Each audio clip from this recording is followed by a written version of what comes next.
आदिवासी समाज का महापर्व सरहुल आने वाला है। सरहुल पर्व के बात की जाए तो ये झारखंड समेत आदिवासी बहुल राज्यों का सबसे बड़ा आदिवासी पर्व माना जाता है और सरहुल का पर्व झारखंड, ओडिशा और छत्तीसगढ़ के आदिवासी इलाकों में मनाया जाता है।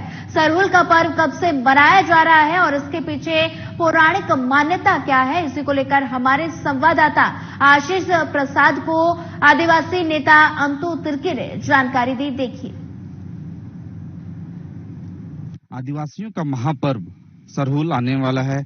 इस बीच झारखंड, उड़ीसा, छत्तीसगढ़ ये आदिवासी बहुल राज्य के रूप में जाना जाता है, जो कि आदिवासियों का ये सरहुल का त्योहार बड़े ही हर्षोल्लास के साथ इस तीनों राज्यों में खास तौर पर मनाया जाता है। क्या कुछ है इस त्योहार का मायने, कब से चलते आ रही है, इस तमाम बातों के लिए हमारे साथ आज अंतु तिर्की जी आदिवासी के बड़े नेता कहलाते हैं।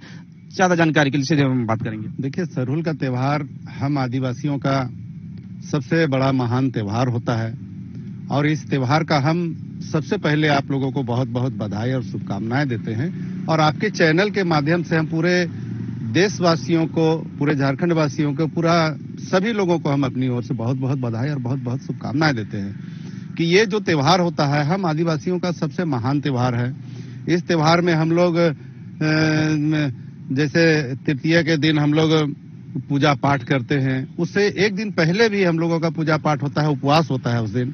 और उपवास के दिन हम लोग खकड़ा मछली पकड़ने का काम करते हैं और केकड़ा जो होता है उसका भी हम लोग पूजा करते हैं। और जो पूजा पाठ में हम लोगों का जैसे नया साल चढ़ता है, फागुन के बाद में नया साल चढ़ता है, नया साल में जब तक हम लोग सरहुल का पूजा नहीं करेंगे, कोई नया फूल, नया फल का उपयोग नहीं करेंगे, यहाँ तक कि नया पत्ता का भी उपयोग हम लोग नहीं करते हैं जब तक हम लोग सरहुल पूजा नहीं करेंगे तब तक। और ये सरहुल का त्योहार सभी लोग मनाते हैं, आदिवासी लोग तो पूजा करते ही हैं, लेकिन त्योहार में सभी लोग शरीक होते हैं। सभी लोगों को हम लोग आमंत्रित भी करते हैं कि सभी लोग आए और इस सरहुल का त्योहार में सभी लोग भागीदारी निभाएं। तो हम लोग करते हैं। यहाँ ये हमारा जो सरना स्थल है, ये मोराबादी का सरना स्थल है, यहाँ हमारा मुख्य पाहन यहाँ पूजा करेगा। उससे पहले हम लोग सब घर घर में अपने अपने घरों में सभी लोग पूजा करते हैं। पूजा करने के बाद सभी लोग यहाँ सरहुल स्थल जो हमारा सरना स्थल है, ये सरना स्थल में आएंगे और सभी लोग सामूहिक पूजा फिर करेंगे पाहन के नेतृत्व में। को ही शोभा यात्रा निकलता है जो कि 11 अप्रैल को हो रहा है। 11 अप्रैल को हम लोग सभी लोग, भाई बहन, बाल बच्चा, बूढ़े बुजुर्ग, सभी लोग हम लोग नाचते गाते, एक पारंपरिक नृत्य होता है, पारंपरिक नृत्य, पारंपरिक वेशभूषा, पारंपरिक वाद्य यंत्रों के साथ हम लोग सभी लोग जाते हैं और यहाँ से हम लोग जुलूस के शक्ल में, शोभा यात्रा के शक्ल में सीरम टोली केंद्रीय स्थल है, वहाँ सभी लोगों का जुटान होता है। वहाँ सभी लोग जाके वहाँ पूजा अर्चना करते हैं। वहाँ का जो पूजा स्थल है, उस पूजा स्थल में सभी लोग अपने अपने पूजा करके निकलते हैं। कोई 12 बजे पहुंचते हैं, कोई 2 बजे पहुंचते हैं, कोई 1 बजे पहुंचते हैं। करते करते रात 10-11 बजे तक वहाँ शोभा यात्रा जुलूस पहुंचते रहता है और सभी लोग अपने अपने हिसाब से पूजा करके और उसके बाद में फिर अपने गंतव्य की ओर वापस लौटते हैं। तो ये जो त्योहार है, ये त्योहार वर्षों से, बहुत समय से होता आ रहा है। हम लोग जब से जन्म लिए तब से हम लोग जानते हैं कि ये त्योहार माने वर्षों बरस तक, हजारों साल से ये पूजा होता रहा है।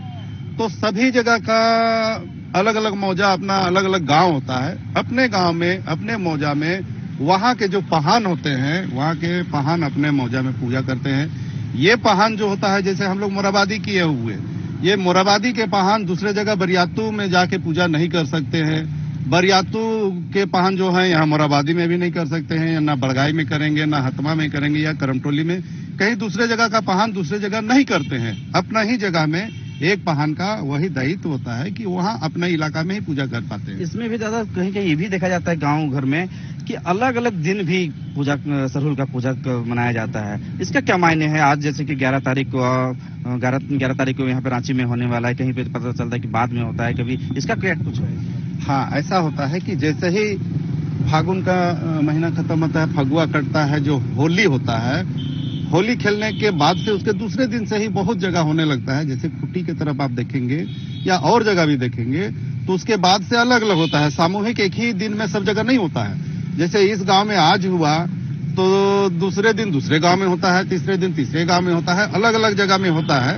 ऐसा भी सरहुल होता है। लेकिन यहाँ जो राजधानी रांची का जो परंपरा चला हुआ है कि यहाँ सभी लोग एक साथ करते हैं, किसी किसी एक आध जगह में है जो थोड़ा 1-2 दिन पहले भी कर लेते हैं, लेकिन सभी लोग यहाँ एक ही दिन करता है जो 11 अप्रैल को होना है, वो सभी लोग उसी दिन पूजा करेंगे। खासकर राजधानी रांची की बात है और एक ही दिन पूजा होता है और पूजा के दिन ही यहाँ से पूजा अर्चना करने के बाद लोग शोभा यात्रा में शामिल होते हैं सभी लोग।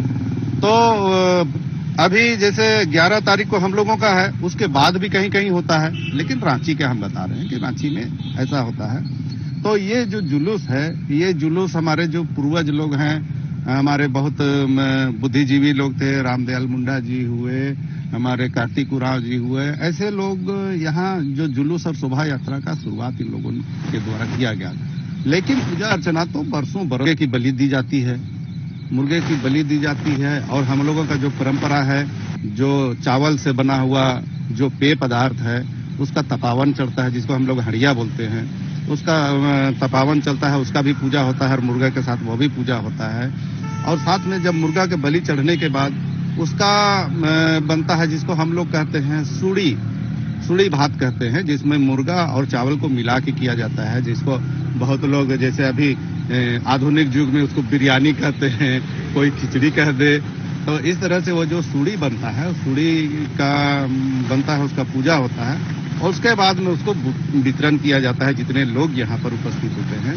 हमारे मोराबादी गांव में मौजा में यहाँ 7 टोला है, 7 गो गांव है। जैसे यहाँ मोराबादी हो गया, सिलवा टोली हो गया, तेतर टोली हो गया, बनिया टोली हो गया, खिजुरिया टोली हो गया, इस तरह से देशवाली टोली हो गया, नया टोली हो गया।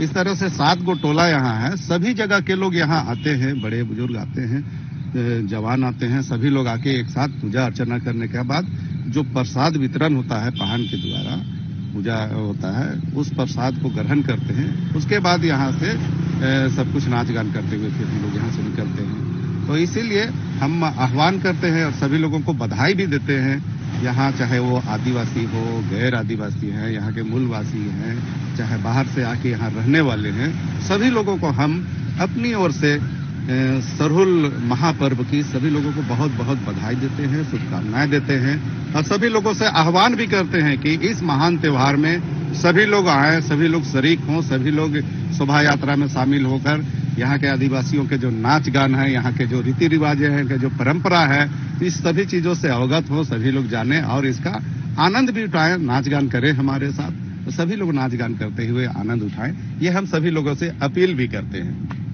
ये थे हमारे साथ अंतु तिर्की जी, जो कि आदिवासी नेता है, जो कि सरहुल महापर्व को लेकर, आदिवासियों का जो महापर्व है उसके बारे में तमाम जानकारी दी कि क्या कुछ है पूजा का विधि विधान, कब है सरहुल 2024 का और कितने जब शोभा यात्रा निकाली जाती है कितने हर्षोल्लास के साथ यानी कि राज्य में निकाली जाती है, कितने उत्साह होती है, इन तमाम बातों के साथ इन्होंने बताया।